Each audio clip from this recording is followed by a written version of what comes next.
Hi, well if there's one video I wish I could share with you, it would be this one. Yes, me flying a seaplane blindfolded.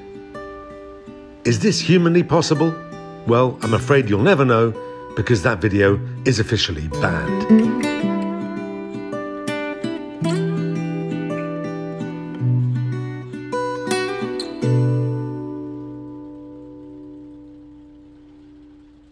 Anyway, here's something I can show you.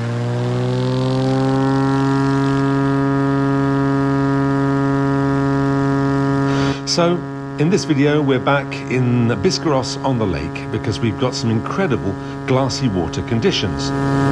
In fact, I'm going to show you images taken from two different flights, flown about 4 days apart from each other. On the first day, I was flying the Cessna 185 Skywagon amphibian, and the conditions were very different from the second day when I was flying the PA-18 Super Cub.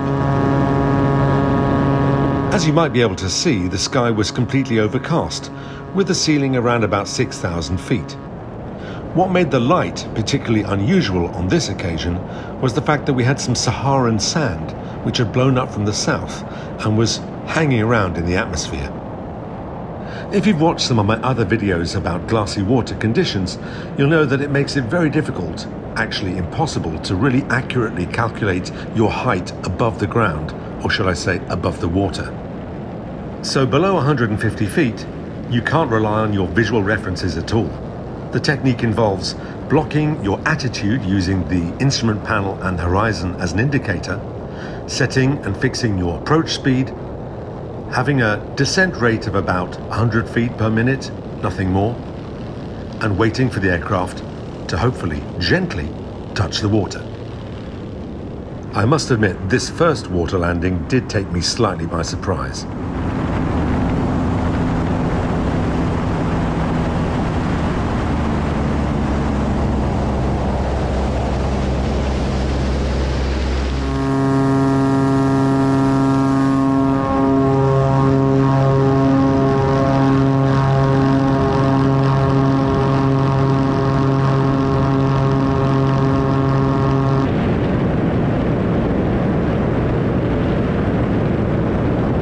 As we have to patiently wait for the aircraft to settle onto the water with that very, very low descent rate, it's best to allow a much longer landing distance, making sure there's no obstacles ahead.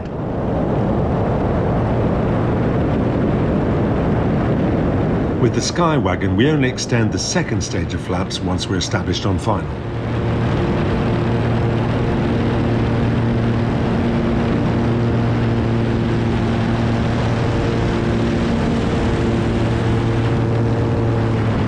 That's more like it.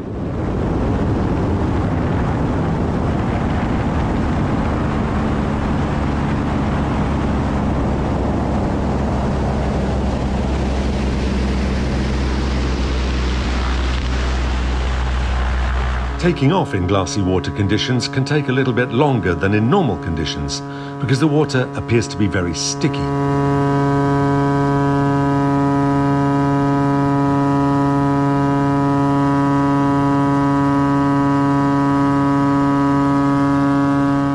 As we gently take off, take a look beneath us. You'll see the reflection of the plane, of course, but can you spot that yellow streak in the water? That's the pollen released by the pine trees. There's an awful lot of pine trees in this part of the world.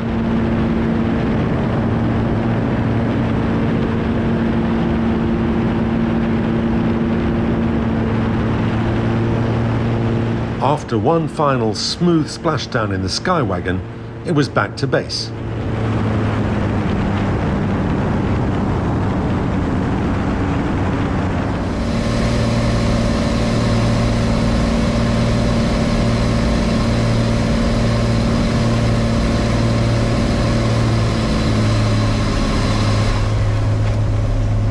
And then a few days later, I was in Biscarrosse once again, but this time flying the PA-18 Super Cub.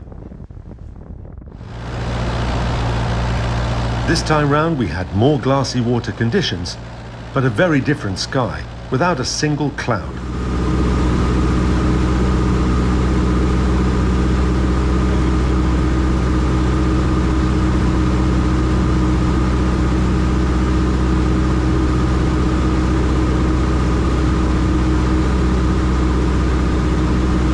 Well, the Cub may fly very differently to the Cessna Skywagon, but the principle is the same with the Glassy water landing.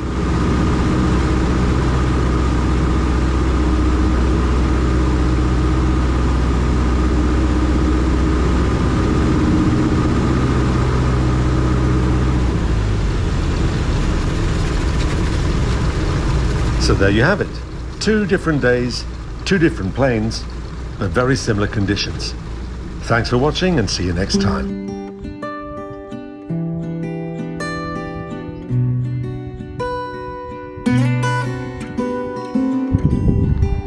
These planes attract a lot of attention.